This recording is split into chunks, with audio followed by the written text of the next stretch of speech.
Because we're trying to live for the Lord's sake, and if we are truly brothers and sisters, how can we be like-minded and sympathetic and compassionate and all of these other things and being humble if we speak negatively over each other? And I'm not even like, I mean, this could be for talking to a non-believer or a believer, but right now I'm even just talking like within the church body, like with Christians, because Peter is speaking to Christians at this moment. He's saying, watch your tongue, keep it from deceitful speech, because if you guys don't know this, the power of life and death actually lies in your tongue. Your words hold so much weight. It's a little scary. Sometimes I'm like, God, why did you give me a tongue? Why did you do that? I asked myself that question when, never mind, I'm not going to go there. Scripture says, if you keep your tongue from evil and from deceitful speech, and in verse 11, and you seek peace with others, that you will have good days, and that you will love life. Okay, I'm not going to ask you to raise your hand, but check yourself right now. Do you have good days? Now, I'm not saying we don't have bad days. Everybody's got bad days. But I mean generally, do we have good days? And do we love life?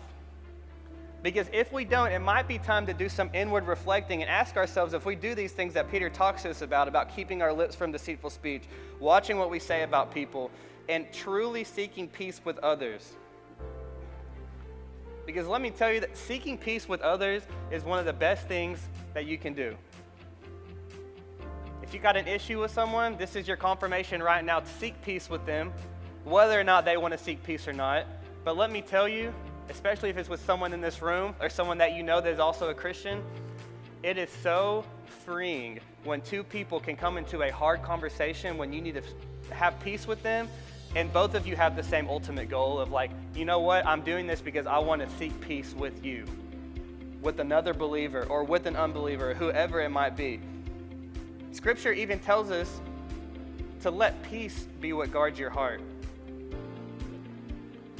When I was praying about this the other day, I had this vision of, I thought of like a king's castle. And I thought of just a castle or a palace or whatever it might be, and I thought of just a ton of guards just lined up outside the front gates. And if you know anything about guards, their main job is to make sure that stuff does not get into the castle or get into the palace that's not supposed to be there. So they're supposed to watch guard, okay? They are guards. That is their job. Is that with peace, is that what we do with our own hearts? Do we actually have peace guarding our heart? Because if we don't let peace guard our hearts, then that means our guard is down, and that means that stuff is getting into our heart that was never meant to get in there in the first place.